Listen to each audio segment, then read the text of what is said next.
Ayan, ayan mga ka-5-9, mayroon na naman kaming pinagtitripan ng mga maluluto ngayong tanghali. Adobo sa gata daw, sabi ni Kuya Bo. Oh. Si Kuya Bo, ayan oh.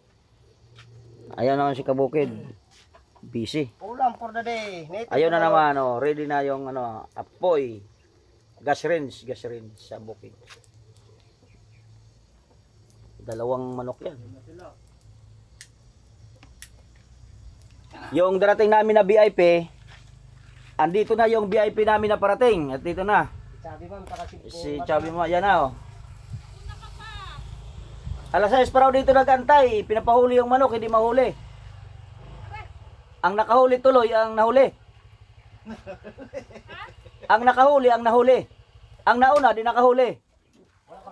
Ayan na si Matt Vlog. Ba't nandito ka na? Alas 6 pa nga lang daw siya dito. Hulihin yung manok. Eh hindi nga mahuli. Alas 6 ng nangahoy, walang nakuhang kahoy. Wala kang makuha kahoy, nandito ka sa bundok. Nakakaloka ka. Ang nahuli nga yun ang nakahuli at saka nang huwag kahoy. Alis dyan ako dyan. Tapos nakaduyan pa. Ayahay. Ayan o. Huwag kang magmura doon. May nakabidyo.